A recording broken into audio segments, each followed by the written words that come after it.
Olá pessoal, tudo bom? Sejam bem-vindos a mais uma aula de Física 2.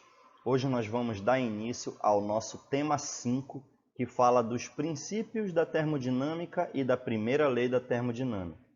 E hoje nós vamos fazer uma primeira aula falando dos conceitos de temperatura, calor, falar um pouquinho sobre dilatação térmica, certo? E também chegar até na parte de energia interna. Bom, esse conteúdo eu preparei utilizando os livros do Halliday, do Moisés Nussemwang e do Jürgen Friedman, todos o volume 2. E se você é aluno da Unifap, você pode acessar o SIGA e baixar esses materiais, os slides de aula e os exercícios complementares sobre o tema, lá no SIGA mesmo. Agora, se você está assistindo aqui pelo YouTube, você pode clicar no link aqui na descrição e você pode acessar pelo DocSite esses mesmos materiais e baixar. Bom, antes de começar eu gostaria de pedir que você dê um like no vídeo, se inscreva no canal se você não é inscrito, ative as notificações e compartilhe esse conteúdo também para os seus amigos. E você vai ficar sempre por dentro de todos os conteúdos que eu postar aqui no canal. Então, sem mais delongas, vamos para o vídeo.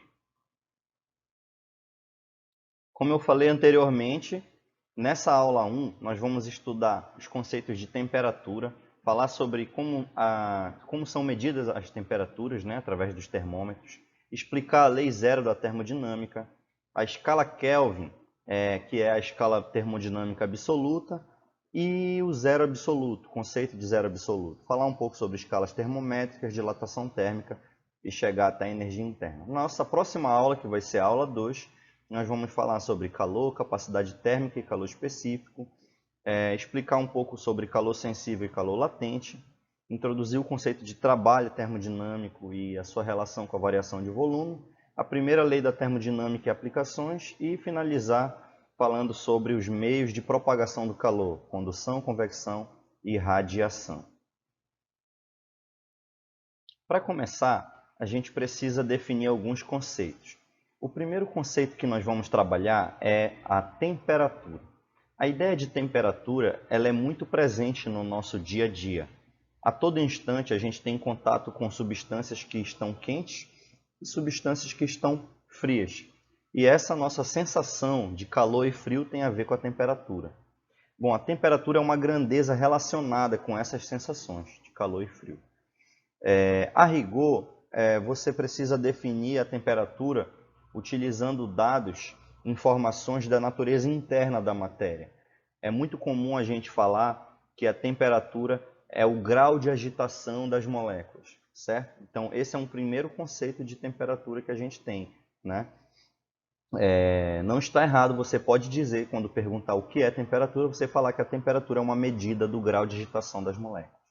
Uma outra forma de você definir a temperatura é você dizer que a temperatura é uma medida da energia cinética média das moléculas, beleza? Então, essas são maneiras equivalentes de você falar um pouco sobre o que vem a ser a temperatura. Essa segunda definição a gente vai falar um pouco mais sobre ela no nosso tema 6, que fala das propriedades cinéticas, né, dos gases, tá bom? E como é medida a temperatura? A medida de temperatura é realizada utilizando um instrumento conhecido como termômetro. Quase todo mundo tem um termômetro em casa de algum tipo. Existem várias formas de termômetro, certo? Alguns digitais, outros mecânicos, outros que usam fluido, enfim. E, em geral, o termômetro ele contém uma substância que ela tem alguma propriedade que muda, né? A substância que vai ser medida é colocada em contato com ela, tá bom? Então, essa propriedade mensurável pode ser a pressão ou o comprimento. Nesse caso, o termômetro que está mostrado aqui na figura, ele é um termômetro de álcool, né? Em geral, esse álcool ele é colocado em corante vermelho, certo? E à medida que esse bulbo aqui do termômetro recebe calor do ambiente, né, ou do objeto em que ele é colocado em contato, o volume do líquido varia, né, por uma propriedade que se chama dilatação térmica, que a gente vai comentar também nessa aula. E aí, utilizando essa variação de volume, que no caso na prática vai se refletir na variação de altura aqui da coluna de líquido, você pode mensurar a temperatura do ambiente, certo? Ou do objeto que está em contato. Beleza? Então vamos prosseguir.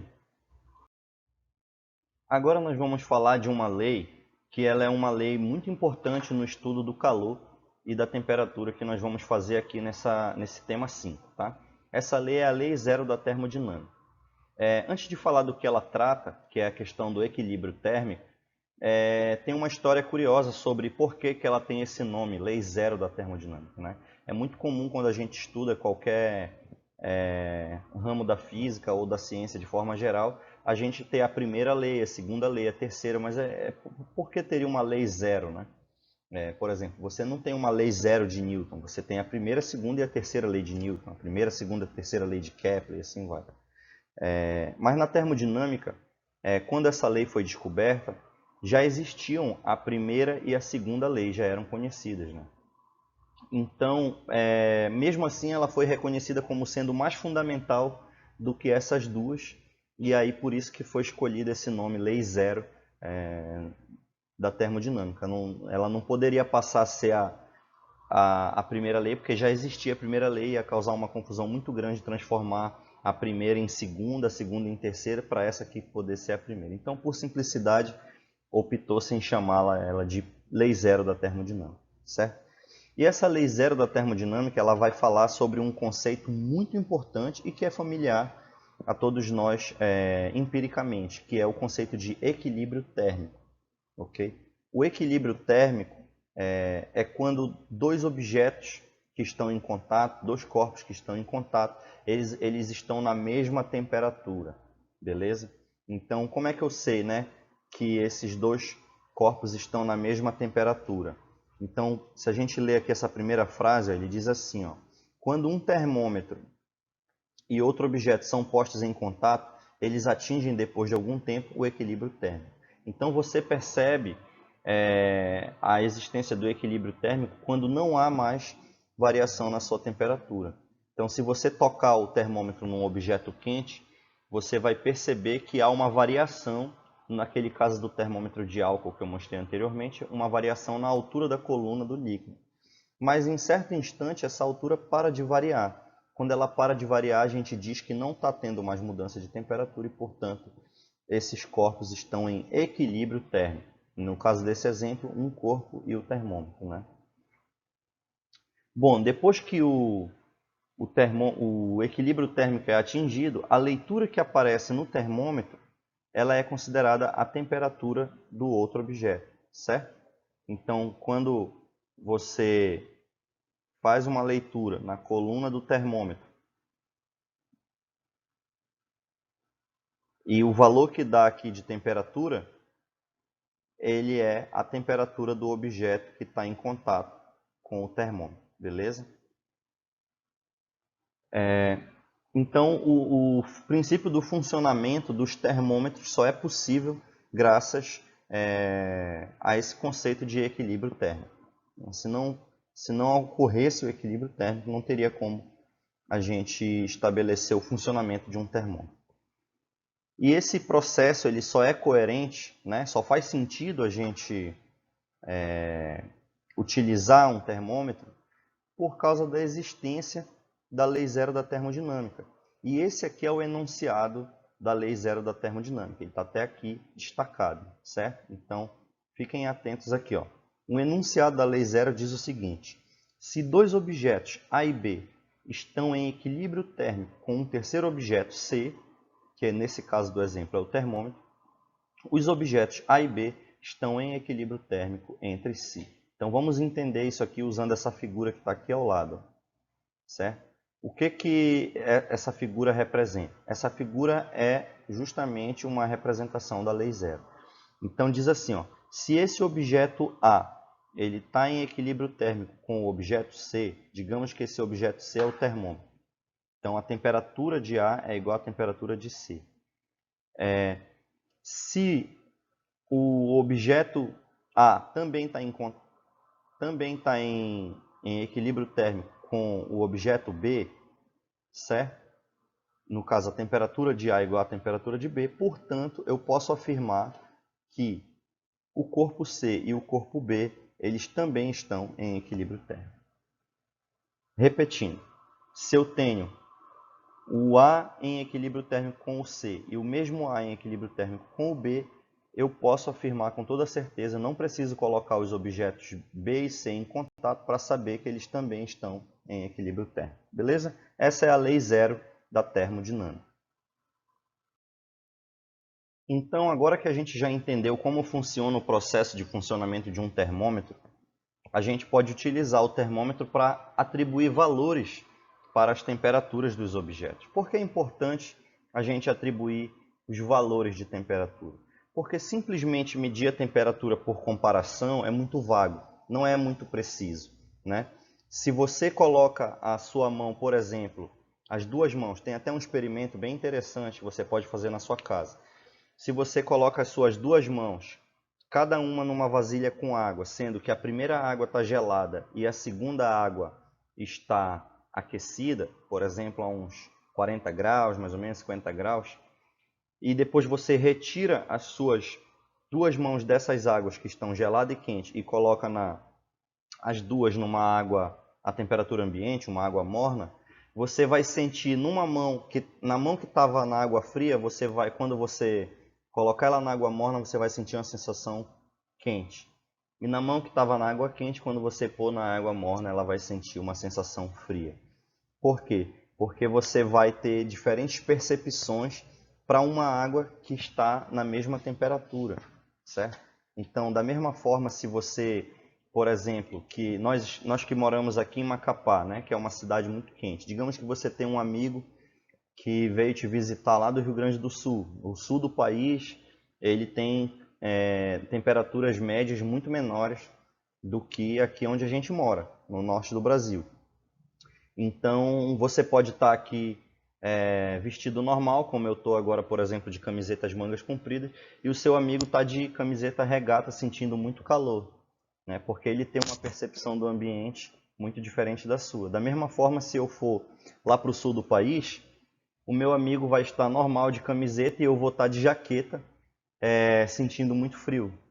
Então, não é muito científico, na verdade, não é aconselhável a gente ter essas medidas qualitativas por comparação de temperatura. É preciso a gente atribuir um valor numérico, né? Uma medida quantitativa que, mesmo eu tendo uma percepção diferente do meu amigo que mora no sul do país, mas a gente vai concordar com a leitura do termômetro, né? A gente vai concordar que o ambiente ou um certo objeto estão numa mesma temperatura.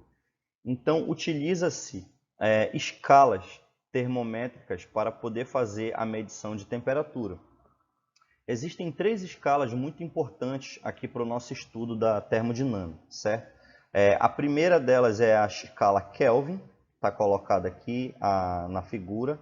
A segunda é a escala Celsius e a terceira é a escala Fahrenheit, ok? Bom, a escala Kelvin, ela é a que mais a gente vai utilizar aqui no nosso estudo porque ela é a escala utilizada pela ciência, né? Então, a escala padrão no estudo da termodinâmica é a escala Kelvin, certo? E a escala Kelvin ela é considerada padrão porque ela inicia no zero absoluto, ou seja, a menor temperatura possível de ser medida, a temperatura limite, no limite das baixas temperaturas é o zero, né? Então, não existe valores negativos na escala Kelvin, certo? Já as escalas Celsius e Fahrenheit, elas sim vão permitir valores negativos. Como é que funciona a escala Celsius? A escala Celsius ela foi criada por um cientista sueco chamado Anders Celsius e ele atribuiu simplesmente o valor zero para o ponto de fusão da água, ou seja, a temperatura em que o gelo derrete e vira água no estado líquido, né? E ele atribuiu o valor 100 à temperatura em que a água entra em ebulição, isto é, quando ela está passando do estado líquido para o gasoso, certo? E ele dividiu então esse intervalo aqui em 100 unidades, cada um passou a ser chamado 1 grau, então cada pedacinho aqui passou a ser chamado 1 grau Celsius, beleza? Observe que na escala Celsius, assim como na Fahrenheit, a gente usa essa notação do grau, que não existe aqui na escala Kelvin. A escala Fahrenheit ela não é muito utilizada no Brasil, né? O Brasil utiliza praticamente em todas as situações a escala Celsius. A gente vê aí nas notícias, né? A notícia do clima, você fala assim, a temperatura média hoje aqui em Macapá foi de 33 graus Celsius, beleza? A gente não usa muito Fahrenheit, mas em outros países, por exemplo, o principal exemplo é os Estados Unidos, ela é muito utilizada, temperatura em graus Fahrenheit. E a temperatura em graus Fahrenheit, a escala Fahrenheit, ela funciona, ela tem o valor 32 graus Fahrenheit para o ponto de fusão da água, e ela tem o valor 212 para o ponto de ebulição da água. E aqui nesse intervalo a gente vai ter 180 divisões, ok? E cada uma vai ser a medida de 1 grau Fahrenheit, certo? Então o valor do zero absoluto na escala Celsius vai ser de menos 273,15 graus. E o valor do zero absoluto na escala Fahrenheit vai ser de menos 459 graus Fahrenheit, certo? Enquanto que esse valor mede zero na escala Kelvin. Já aqui na escala Kelvin, se você observar, o ponto de fusão da água é 273,15 e o ponto de ebulição da água é 373,15, ok? Daqui a pouco a gente vai estudar como é que você faz a conversão de uma leitura num termômetro que está calibrado na escala Kelvin para um termômetro que está calibrado na escala Celsius ou Fahrenheit, respectivamente, ok? Uma pergunta que pode surgir, já que existe um limite inferior de temperaturas, existe algum limite superior de temperaturas? A resposta é não. Então, aqui está escrito nessa caixa de texto aqui à esquerda assim, ó, embora não exista um limite superior para a temperatura de um corpo, ou seja, não se conhece um valor máximo de temperatura que um corpo pode ter, em princípio, em teoria, ele pode ter um valor até infinito de temperatura, certo? Mas existe sim um limite inferior, certo? Essa temperatura limite é tomada como zero da escala Kelvin de temperatura, ou seja, o zero absoluto, beleza? É possível a gente atingir o zero absoluto? Hoje se sabe que não, pelo seguinte motivo. O zero absoluto, lembra que a gente falou que a temperatura é uma medida do grau de agitação das moléculas? Então, quanto mais agitadas as moléculas de um corpo, maior seria a sua temperatura. Então, quanto menos agitadas as moléculas de um corpo, menor a sua temperatura. O zero absoluto, então, seria aquela temperatura onde o corpo tem agitação zero, ou seja, quando todas as moléculas estão completamente paradas. Se as moléculas estão paradas, elas não vibram, não transladam, não rotacionam, não executam nenhum movimento, você sabe exatamente aonde elas estão, né? Elas vão estar paradas, ou seja, a sua posição vai ser fixa no espaço, e a sua velocidade também vai ser fixa, que é o valor zero, né? A velocidade é nula. Então você tem uma posição bem definida e você tem uma velocidade bem definida, com precisão. Porém, existe uma ciência que foi fundada aí no início do século XX, que é a mecânica quântica, que ela estuda essas propriedades microscópicas da matéria, e dentro da mecânica quântica, um dos seus pilares, um dos seus conceitos mais fundamentais é o princípio da incerteza, que foi criado lá pelo cientista Werner Heisenberg. E esse princípio da incerteza, ele fala que é impossível você medir com 100% de precisão a posição e a velocidade de uma partícula simultaneamente. Então, se você tiver uma posição que você conhece com alta precisão, você vai desconhecer o valor da velocidade, ou seja, você não vai conseguir precisar o valor da velocidade. E vice-versa, se você conhecer com precisão o valor da velocidade, digamos, no zero absoluto a velocidade de um corpo é zero, você está afirmando isso, você tem 100% de certeza que é zero. Então você teria um 100% também de incerteza da posição, você não poderia saber onde aquela partícula está localizada.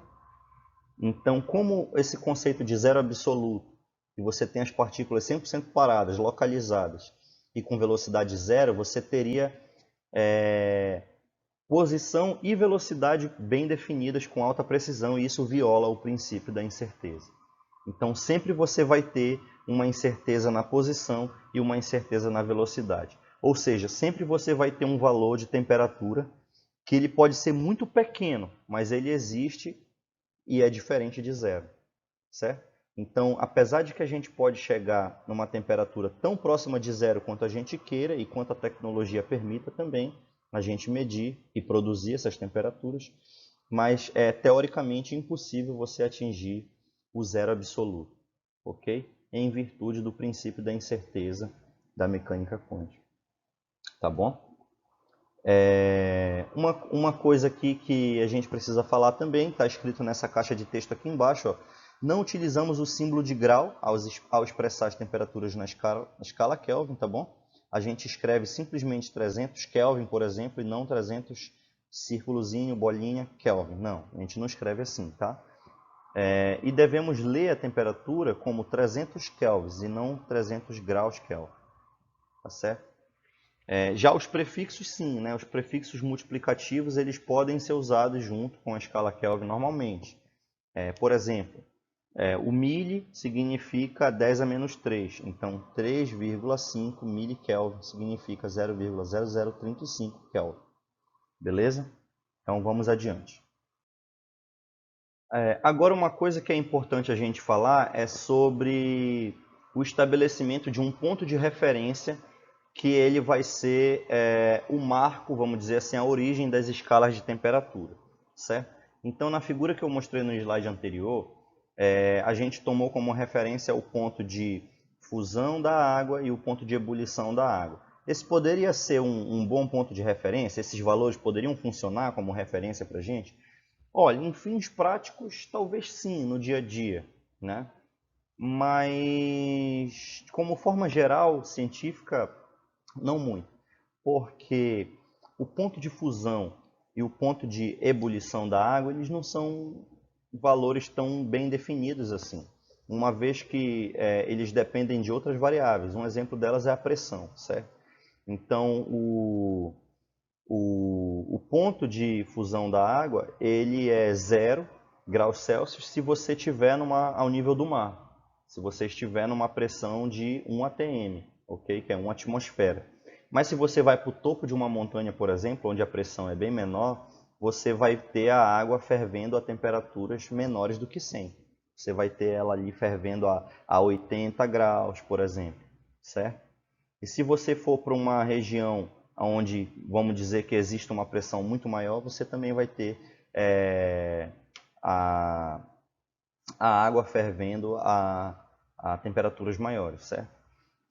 Então, não seria uma boa escolha universal você considerar como ponto de partida das escalas para calibração dos seus termômetros o ponto de fusão da água ou o ponto de ebulição da água ou de outra substância. Então, faz sentido a gente escolher um outro ponto que ele seja mais fixo, mais característico da substância água, por exemplo. E esse ponto ele foi escolhido como sendo o ponto triplo, tá? Da água. Então, o que seria o ponto triplo? O ponto triplo, pelo que o nome já diz, ele é o ponto em que você tem as três fases, né, sólida, líquida e gasosa, presentes, né, dessa substância. Ok? Então, nesse ponto, você teria a possibilidade de passar de qualquer uma dessas fases para outra delas. Ok? Então, a água, o gelo e o vapor, ou seja, a fase líquida, sólida e gasosa da água, podem coexistir em equilíbrio térmico, isto é, a mesma temperatura, né, para apenas um conjunto de valores de pressão e temperatura. Ou seja, não tem ambiguidade na medição da temperatura do ponto triplo da água, porque ele só é possível para um conjunto de valores de pressão e temperatura, diferente do que eu disse ainda agora, que a temperatura de fusão, por exemplo, poderia variar com a pressão. Então, existe um conjunto infinito de valores de pressão e temperatura para o ponto de fusão, mas não para o ponto triplo. Ele é muito bem definido. Tá? Vamos ver aqui essa figura. Essa figura representa o que a gente chama de um diagrama de fase, certo? Então, um diagrama de fase, ele em geral é muito usado na química, né? Vocês provavelmente já estão familiarizados com esse tipo de diagrama. Ele é um gráfico da pressão versus temperatura. E aqui a gente vai colocar algumas curvas e essas curvas elas vão separar regiões de valores de pressão e temperatura, onde cada uma dessa região representa uma fase que aquela substância pode estar, seja ela líquida, gasosa ou sólida, ok? Então, aqui, por exemplo, a gente tem essa curva em vermelho, aqui embaixo, né? Que ela separa, né, a fase sólida da a fase sólida aqui, da fase gasosa, ok? Então, aqui você tem a possibilidade de passar de uma fase para outra. Aqui está o ponto triplo. Então, o ponto triplo ele existe para um certo conjunto de pressão e temperatura, ok? No caso da temperatura do ponto triplo, foi escolhida para ela, no caso da água, foi escolhida por acordo internacional, da forma como está escrito aqui, ó, o valor de 273,16 Kelvin, tá bom? Como a temperatura padrão para a calibração dos termômetros. Então, sabendo essa temperatura, você pode estabelecer todas as outras, tá legal? Aqui, continuando no diagrama de fase, você tem essa curva em azul, ok? Onde você tem aqui uma diferença entre a fase líquida e a fase gasosa. E você tem ainda aqui uma curva em verde, onde você tem uma diferença entre a fase sólida e a fase líquida, certo? E aqui existe um ponto crítico também, que é onde você pode ter uma conversão para um estado de fluido supercrítico ou vapor superaquecido, ok? Então vamos prosseguir. Então o que é o ponto triplo? É aquele ponto onde as três fases podem estar em equilíbrio térmico. E qual é a importância do ponto triplo? É que através dele você pode estabelecer uma temperatura padrão para a calibração do termômetro e realizar medidas de temperatura de forma geral. Qual é o valor então da temperatura do ponto triplo da água? 273,16 Kelvin. Então, sabendo o ponto triplo, você define um valor de temperatura que vai ser o valor padrão, né? A origem, vamos dizer assim, da sua escala. E para medir os outros valores de temperatura? Bom, optou-se, né? Escolheu-se trabalhar com um termômetro de gás a volume constante para definir as outras temperaturas. Então, nesse termômetro de gás a volume constante, uma amostra de um gás que é mantida a volume constante para que a pressão do gás seja proporcional à temperatura. Então, a temperatura medida por um termômetro a gás, ela é definida por essa equação que está representada aqui nessa caixa laranja, tá bom? Então, vamos ver aqui, ó. Ela diz assim: a temperatura vai ser uma constante que vale 273,16. Observa que essa aqui é justamente a temperatura do ponto triplo da água, ok? Eu represento isso utilizando esse símbolo aqui, ó, T3, certo? Temperatura do ponto triplo, que multiplica o limite de uma certa razão aqui, ó. A razão é a pressão na temperatura que eu quero medir, né? A pressão do gás nessa temperatura que a gente quer medir, e a pressão do gás no ponto triplo da água. Esse limite é quando o volume de gás vai a zero. Tá legal? E como é que funciona o termômetro de gás a volume constante? Bom, nesse termômetro a gente tem uma câmara aqui, que é uma espécie de bulbo, aonde o gás está presente, certo? Preenchendo esse volume V. Ok. À medida que você coloca digamos que você coloca esse termômetro em contato com um recipiente onde tem uma substância que você quer medir, Devido à troca de calor aqui, a variação de temperatura devido ao contato entre o termômetro e a substância, você vai perceber uma mudança na pressão do gás. E essa pressão do gás ela vai ser sentida através de um aparato hidrodinâmico que está colocado aqui ao lado. A gente já estudou lá no nosso tema 2 de mecânica dos fluidos, que você pode calcular o valor da pressão que está sendo exercido pelo gás aqui nesse fluido, conhecendo essa diferença aqui de altura da coluna do líquido do outro lado, certo? Então esse líquido de trabalho, essa coluna de líquido, ela vai exercer uma pressão que pode ser medida por ρGH, onde ρ é a massa específica do fluido, o G é a aceleração da gravidade e o H é essa altura aqui. E essa pressão aqui da direita, ela tem que ser igual à pressão P, que é a pressão do gás que você está medindo. Então, o termômetro de gás a volume constante, ele mede na realidade a pressão, né? E a partir do valor da pressão, pode-se conhecer o valor da temperatura através dessa equação que eu mostrei aqui no lado esquerdo. Tá certo? Então, esse é o funcionamento de um termômetro de gás a volume constante. Agora nós vamos definir algumas grandezas que são muito importantes no estudo da temperatura, principalmente temperatura envolvendo gases, certo? Que vai ser um dos exemplos que a gente vai trabalhar bastante aqui no nosso curso de Física 2. Tá? Uma coisa que desde já eu gostaria de diferenciar com vocês é o que são as variáveis chamadas variáveis de estado, que são essas que a gente vai olhar aqui nesse slide, e as variáveis chamadas variáveis de processo, que são justamente aquelas que não são variáveis de estado. Então imagine um gás que ele está colocado aqui numa situação, ou uma outra substância, né? Que ele está colocado aqui numa situação de equilíbrio térmico. Então esse gás aqui ele está num recipiente e ele está em equilíbrio térmico com o meio.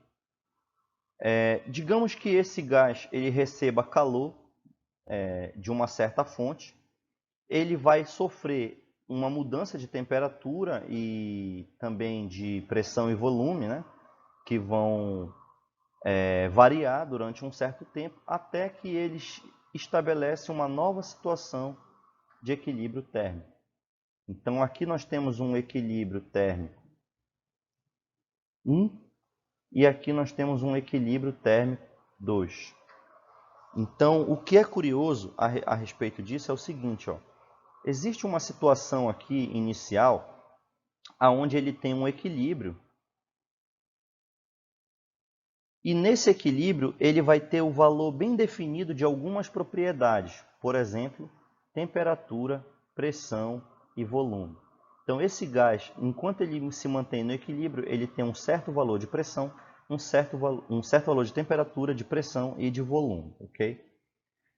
Enquanto ele está sofrendo esse processo aqui de transição entre um estado de equilíbrio e outro, vão surgir novas variáveis aqui, tá bom? Vão surgir novas variáveis que só existem durante esse processo. Essas variáveis são o calor e o trabalho, que eu vou comentar bem mais à frente com vocês, na nossa aula 2. Tá legal? A gente não vai tratar delas agora aqui.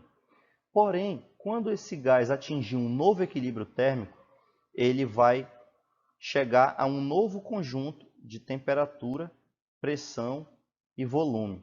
E esse conjunto ele vai novamente atingir alguns valores bem definidos, certo? Então, essa configuração inicial aqui, eu vou chamar de estado 1, certo? Estado 1. Então, ela é uma condição bem definida do gás, com certos valores das suas propriedades bem definidos também. E essa situação de equilíbrio aqui, final, eu vou chamar de estado 2, que é uma certa condição estável do gás, onde ele é caracterizado por esse conjunto também de grandezas aqui bem definidas. Ok?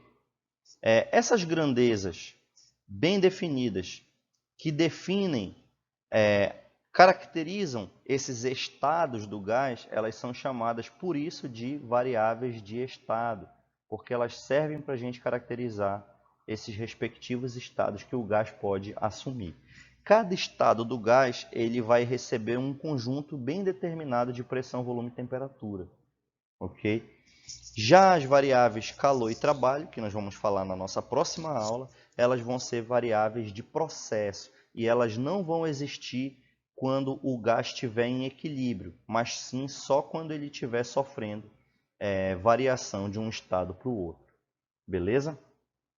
Então eu já disse aqui quem são as variáveis de estado que nós vamos estudar. São elas a pressão, o volume e a temperatura. Tá certo? Essas variáveis de estado, elas estão relacionadas através de uma equação. Essa equação, ela funciona assim, ó. Ela é chamada de equação de estado e ela funciona assim. O produto da pressão pelo volume, certo?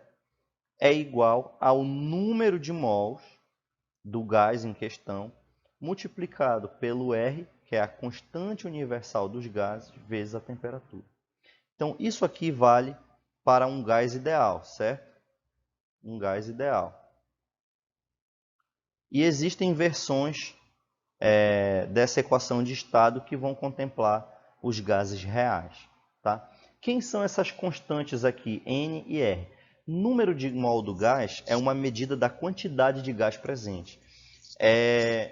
Um mol ele é uma quantidade que é dada pelo número de Avogadro, 6,02 vezes 10 a 23. Então, se você tiver uma quantidade de 6,02 vezes 10 a 23 moléculas do gás presente ali naquele recipiente, é equivalente a você dizer que você tem 1 mol do gás presente ali naquele recipiente, certo?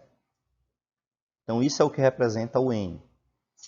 O R é uma constante de proporcionalidade aqui, que ela é definida para esse gás ideal e ela tem alguns valores tabelados, cujas unidades podem ser diferentes para cada situação que você utiliza. Tá? Agora vamos conhecer as definições de cada uma das 3 variáveis de estado que eu falei. A pressão é a razão entre a força que as moléculas do gás exercem na superfície interna do recipiente pela área total dessa superfície. Então, considere esses gases aqui que estão nesses balões da figura. Então, eu tenho o gás L no balão amarelo, o gás oxigênio no balão verde, o vapor de água que está aqui no balão azul e o gás amônia no balão em vermelho. Se você olhar aqui para o balão de hélio amarelo, cada uma dessas moléculas ela está se movendo aqui dentro do balão. O balão, nesse caso, é o recipiente, certo? Então, ela tem um certo valor de velocidade. A cada instante, ela vai ter cada molécula que tem um valor de velocidade. Eventualmente, essas moléculas colidem com as paredes internas do balão. Nessa colisão, ele exerce instantaneamente uma força. E a medida da pressão é exatamente a razão entre a força que essas moléculas exercem pela área total interna do recipiente. Então é isso que representa a pressão.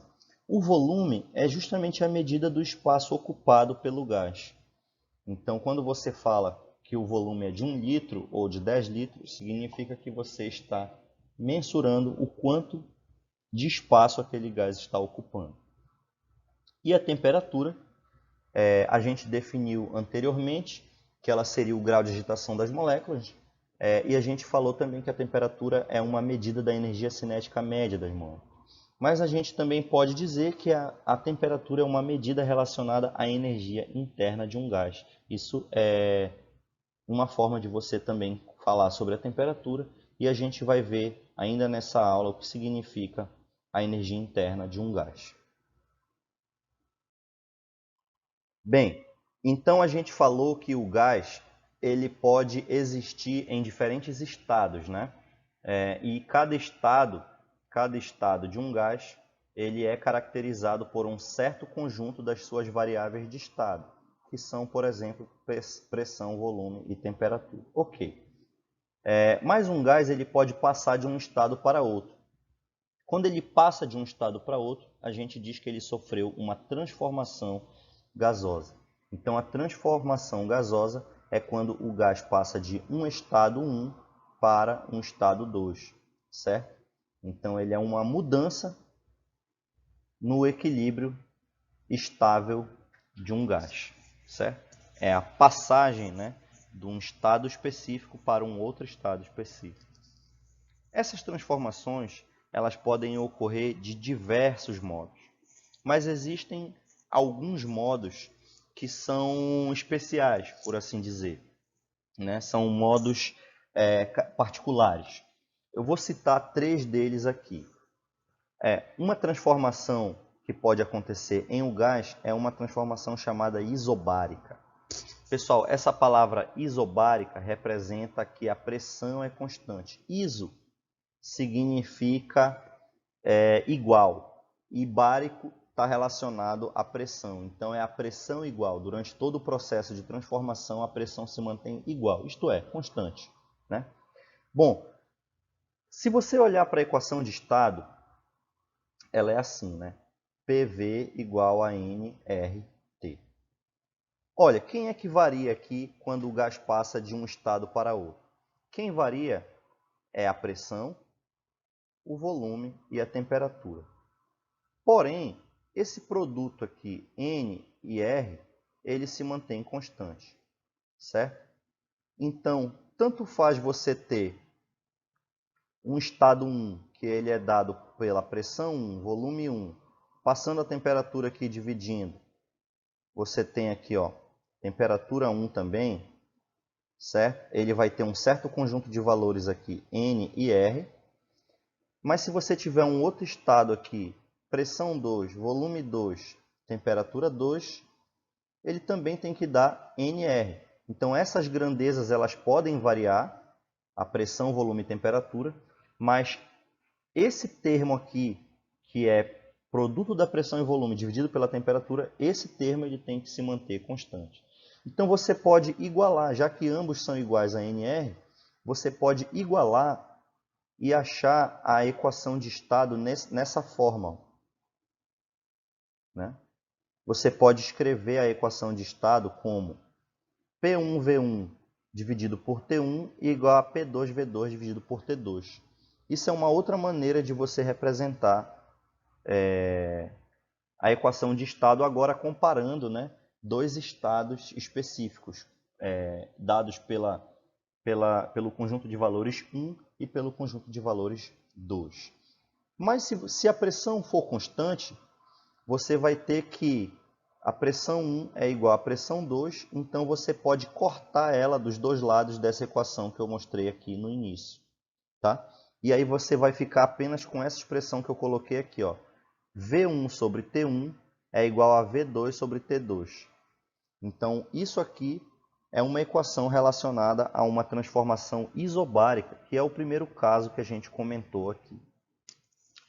Um segundo tipo de transformação que você pode ter em um gás é a transformação isotérmica.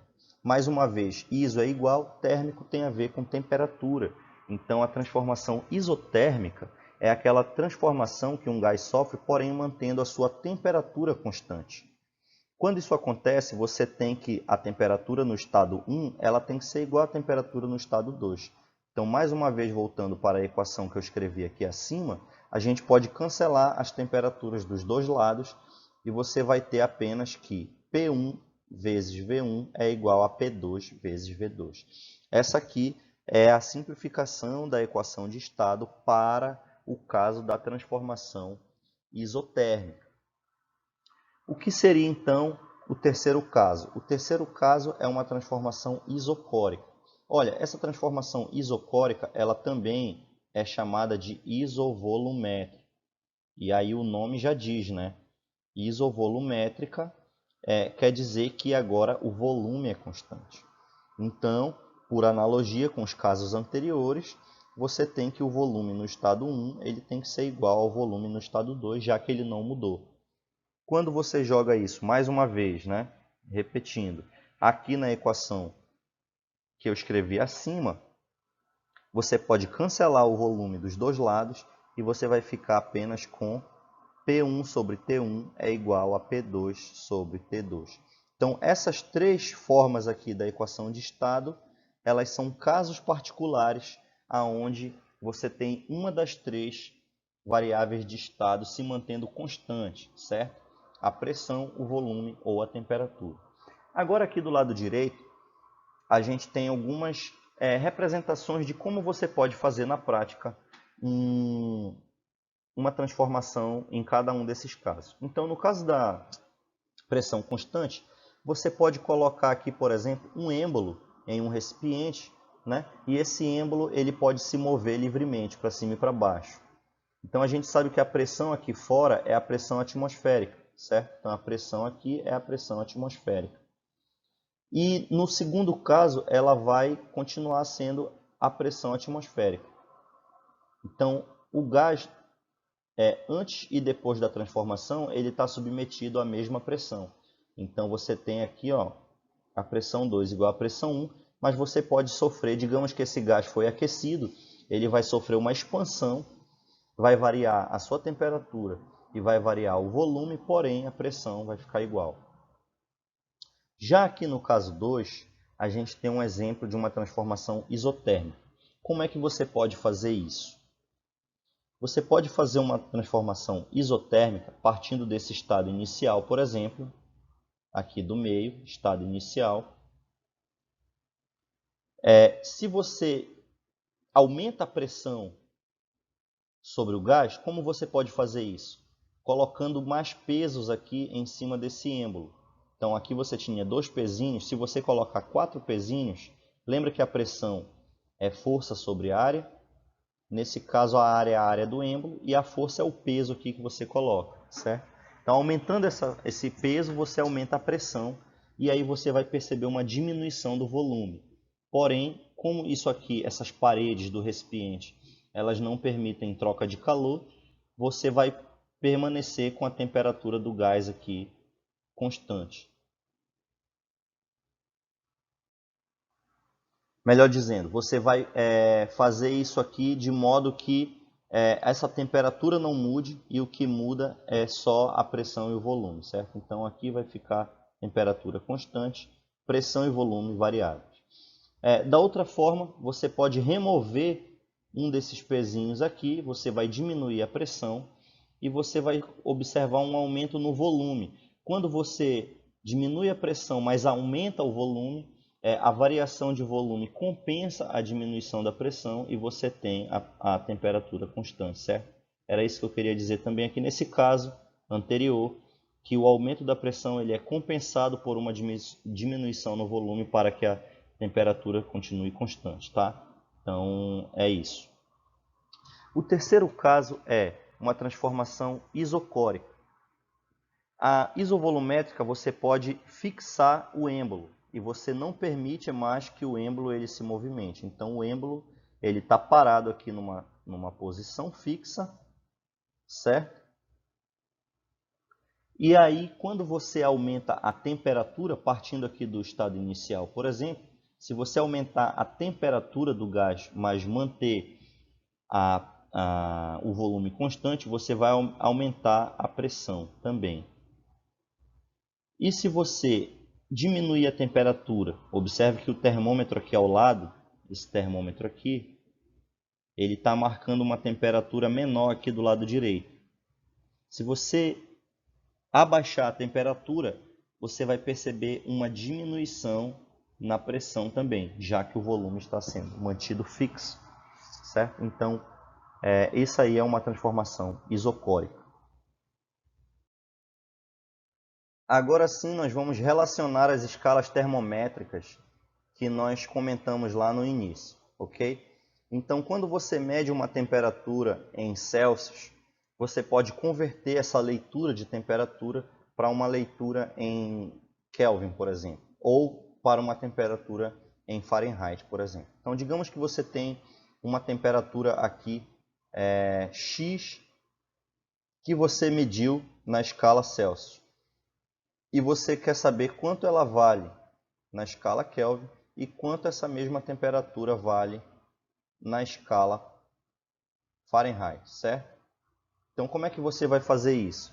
Você vai trabalhar com algumas equações aqui de conversão. Então, olha só. A temperatura em graus Celsius ela é definida pela equação T menos 273,15. Então, esse TC é a temperatura em Celsius e esse T é a temperatura em Kelvin, tá bom? Então, se você tem a leitura em Kelvin e quer saber em Celsius, você usa essa equação. Se você tem a leitura em Celsius e quer conhecer ela em Kelvin, você apenas passa o 273,15 para o lado de lá com o sinal trocado e você isola a temperatura em Kelvin aqui e aí você vai fazer o cálculo. Já se você quiser converter a temperatura em Fahrenheit, em Celsius para Fahrenheit, você usa essa equação aqui, ó. 9 sobre 5 vezes a temperatura em Celsius mais 32. Então, é assim que você transforma de Celsius para Fahrenheit. Se você quiser fazer o inverso de Fahrenheit para Celsius, basta você isolar a temperatura em Celsius aqui nessa equação. Você vai passar o 32, que está positivo, para o outro lado negativo, e você vai passar depois esse 9 sobre 5, multiplicando para o outro lado, vai ficar invertido 5 sobre 9, certo? E se você quiser saber a conversão entre a temperatura em Kelvin e a temperatura em Fahrenheit? Aí é fácil, é só você combinar essas duas equações. Você isola a temperatura em Celsius em uma e substitui na outra. Então, a temperatura em Fahrenheit ela é dada por 9 sobre 5 vezes a temperatura em Celsius. Quanto é a temperatura em Celsius? Olhando aqui para a primeira equação, é T menos 273,15.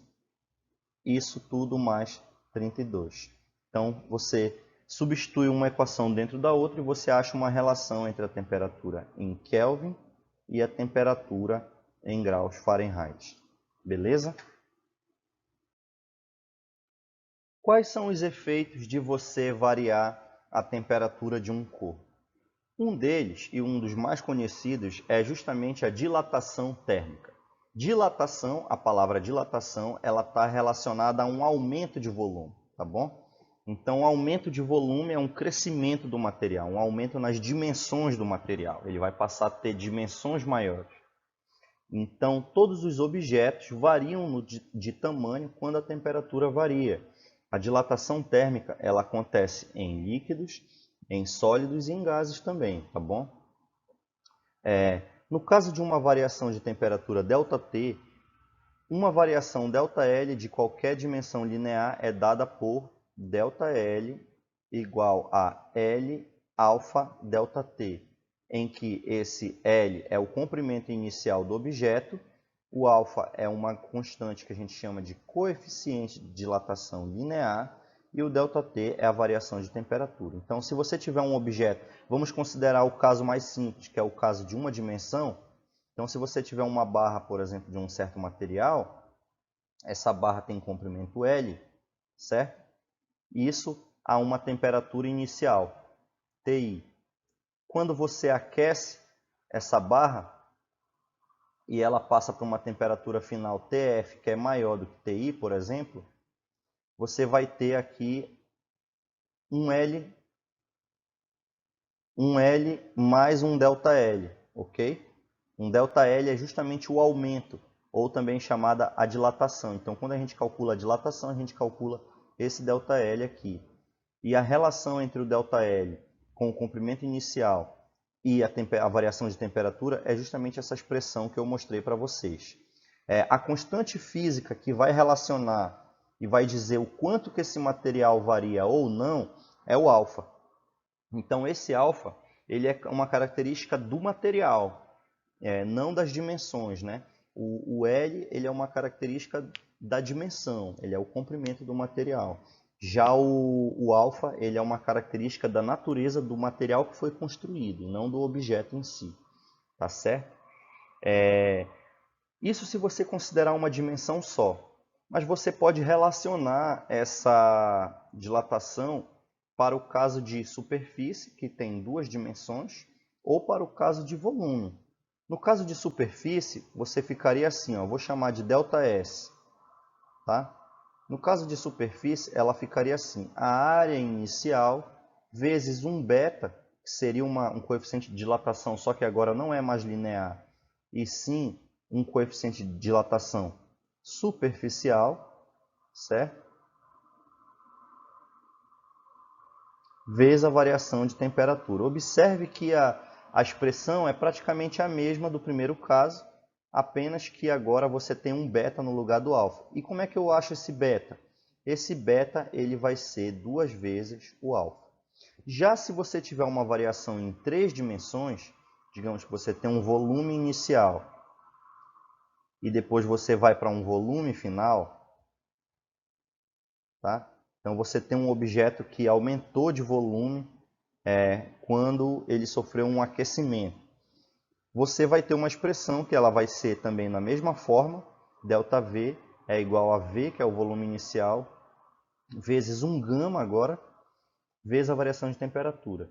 Esse gama ele é o coeficiente de dilatação térmica volumétrica, certo? Volumétrica do material. E a relação que existe entre o gama e o alfa é que o gama ele é igual a 3 alfa. Então, você sabendo o alfa, você sabe o beta, você sabe o gama, tá bom?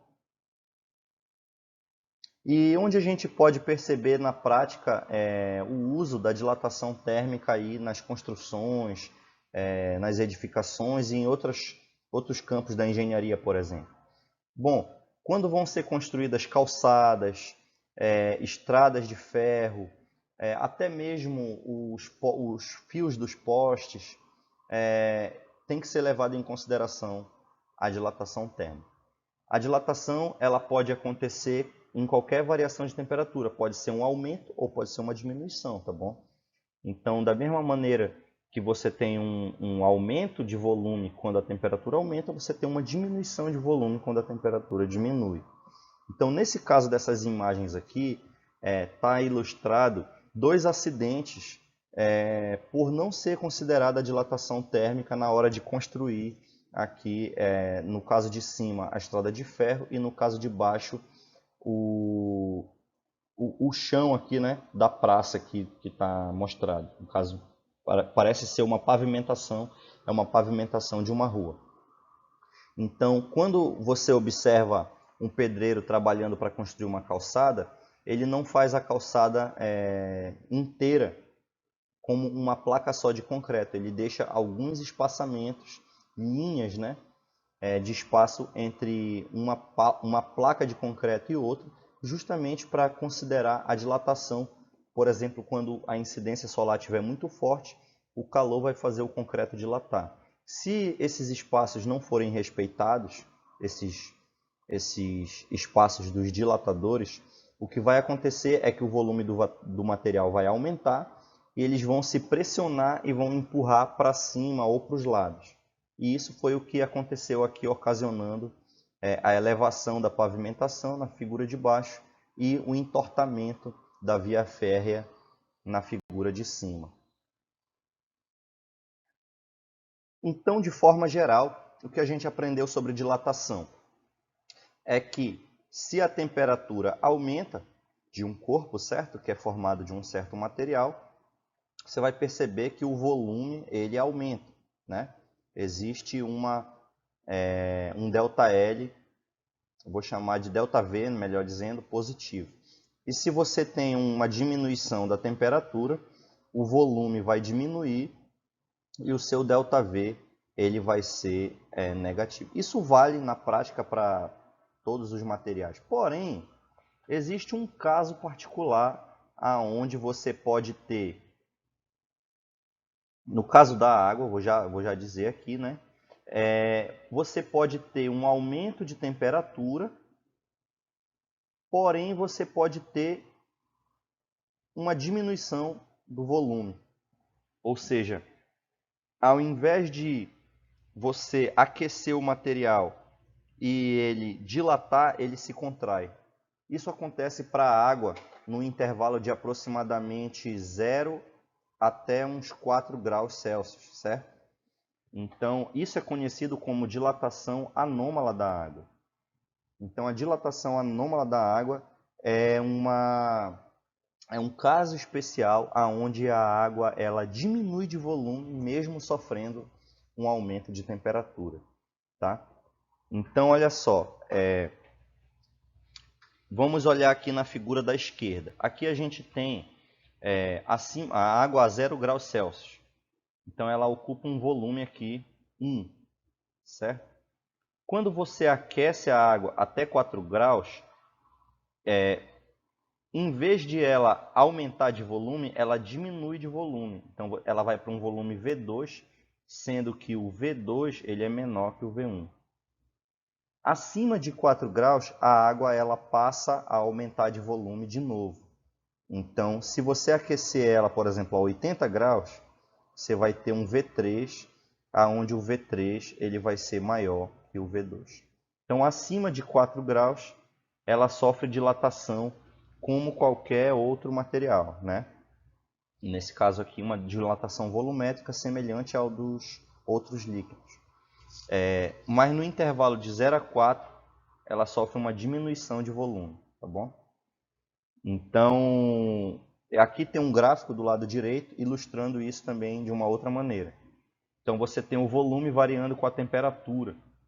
Então, antes de 0, o que acontece? Ó? Você tem daqui para cá, da esquerda para a direita, você tem a temperatura aumentando, certo? Você tem um aumento de temperatura, ou seja, um ΔT maior que 0, e você tem um volume aumentando também. Ó. O volume ele cresce. Então, você tem um ΔV maior do que 0, ok? ΔV aumenta e ele é maior do que 0. Tá. Porém, agora, se você continua aumentando a temperatura de 0 a 4, você observa uma diminuição do volume. Então, aqui ele aumentou, certo? Daqui até aqui. Agora, aqui ele passa a abaixar, certo? Então, você tem um ΔV negativo nesse intervalo. Então, isso aqui é a dilatação anômala da água. Acima de 4 graus, você continua aumentando a temperatura e agora, novamente, você vai observar aqui, ó, uma variação de volume positivo, certo? Então, uma variação ΔV positivo para temperaturas acima de 4 graus. Galera, nos países frios, que não é o caso da gente aqui no Brasil, né, exceto algumas regiões muito lá ao sul, existe um fenômeno que é o congelamento da superfície dos lagos. Bom, eu nunca vi esse fenômeno na minha vida. Você, talvez que possa ter viajado aí para algum país frio, na sua experiência, talvez você tenha visto. Mas ele funciona da seguinte forma. O ar frio aqui em cima, ele pode estar a temperatura, por exemplo, de 0 graus. Então, imagina que o ar está a temperatura de 0 graus. Então, a água aqui da superfície, ela vai trocar calor com o ar que está a 0 graus e ela vai ficar a 0 graus também. Então, essa água aqui ela vai ficar na temperatura de 0 graus. Então, ela congela, certo? Ela congela em função dessa perda de calor para o ambiente. Ok. Só que esse gelo, a 0 graus, ele é menos denso do que a água que está aqui embaixo. Digamos que essa água aqui embaixo, olha, água a pouco menos de 4 graus Celsius. Então, digamos que essa água aqui na parte de baixo do lago, ela está, por exemplo, a 3 graus, digamos. Então, ela está numa temperatura maior do que a da superfície, mas ela é mais densa, justamente pela dilatação anômala da água. Uma mesma massa de água aqui de cima e a de baixo, elas têm volumes diferentes. E esse volume aqui da água que está embaixo, ele é menor, fazendo com que ela seja mais densa. Então, digamos que eu vou chamar esse aqui de 1 e 2. Então, a densidade da água 2 ela é maior do que a densidade da água 1. Ou seja, por ela ser mais densa, ela permanece embaixo. Então, essa água que congelou aqui em cima, ela não vai descer, né? Se não existisse a dilatação anômala da água, o que ia acontecer? No momento que essa água congelasse aqui em cima, na superfície, o gelo ia cair para o fundo e uma nova massa de água ia tocar a superfície, ela ia novamente congelar e ia para o fundo de novo e o lago todo ia ficar congelado, de cima até embaixo. Mas isso não acontece justamente devido à dilatação anômala da água. Ok? Agora, para fechar o conteúdo da aula de hoje, vamos falar sobre o conceito de energia térmica ou energia interna. Esse conceito ele vai ser muito importante para começar o assunto da nossa segunda aula, que vai ser sobre a primeira lei, né? Onde a gente vai falar sobre calor, trabalho. E calor e trabalho são mudanças na energia do sistema. Tá? Lembra que a gente falou que a temperatura ela é uma medida do grau de agitação das moléculas? Olha, quando a gente estudou lá na mecânica, em física 1, a gente disse que se uma molécula está agitada, ela está se movendo, né? Se uma partícula está se movendo, ela tem uma certa velocidade. E sempre que uma partícula tem uma certa velocidade, você pode associar um valor de energia a ela, né? Que é uma energia cinética. Então, qualquer molécula de um gás, por exemplo, ou qualquer partícula de um líquido, seja qual for o sistema que a gente esteja considerando, se ela tem movimento, ela tem uma energia cinética associada. Em alguns sistemas, que são chamados de sistemas conservativos, a gente também pode associar uma energia potencial. Então, cada molécula ali daquele sistema, ela tem uma energia cinética e tem uma energia potencial. Então, qual é a conclusão que a gente tira? A gente tira que um sistema físico, seja ele qual for, né, que a gente está estudando ali as mudanças de estado que ele sofre, ele possui um conteúdo de energia. Ele possui um conteúdo de energia que tem a ver com a sua natureza microscópica, com a movimentação das moléculas no seu interior. Então, esse conteúdo total de energia do sistema, devido a ele próprio, né, a agitação das suas moléculas, é o que a gente chama de energia interna ou energia térmica, tá bom? Então, a energia térmica, certo? Ela é um tipo de energia interna, certo, do sistema, uma energia que o próprio sistema possui em virtude das suas moléculas que o compõem. E ele consiste no somatório, né, de energia cinética e energia potencial associada aos movimentos aleatórios dos átomos, moléculas e outros corpos microscópicos que existem no interior de um objeto. Então, na verdade, pessoal, a energia térmica e energia interna, ou energia interna, são os mesmos nomes, né? Eles não são diferentes da energia mecânica que a gente vinha estudando lá em Física 1. Lembra que a energia mecânica ela é a soma da energia cinética mais a energia potencial. Porém, se você fizer esse somatório da energia mecânica, né? Vamos dizer, partícula I, se você pegar esse I variando de 1 até N, onde esse N é o número de... vou botar Nzão aqui, ó. Onde esse Nzão, ele é o número de moléculas do gás,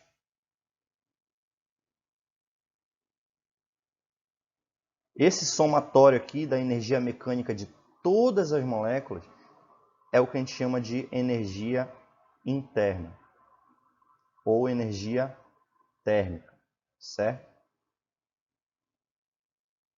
Você também vai, no capítulo 6, a gente vai estabelecer uma relação entre a energia cinética média das moléculas e a temperatura. Mas isso já é um assunto da teoria cinética dos gases. Por hora, basta você saber que essa energia térmica é esse conteúdo total de energia do sistema. Ok? Gravem essa informação vai ser muito importante para a nossa próxima aula. Beleza? E aí, galera, gostaram da aula? Deu para entender? Ficou ligado aí nos conceitos, nas perguntas que eu fiz ao longo da aula? Pois é. Então você vai gostar também da nossa próxima aula que eu já vou postar aqui no canal logo logo, tá bom? Então se você não se lembrou de dar o like no vídeo no início, eu já peço, coloque o like agora aqui nesse momento, tá? Inscreva-se no canal também, compartilhe e até a próxima aula. Valeu!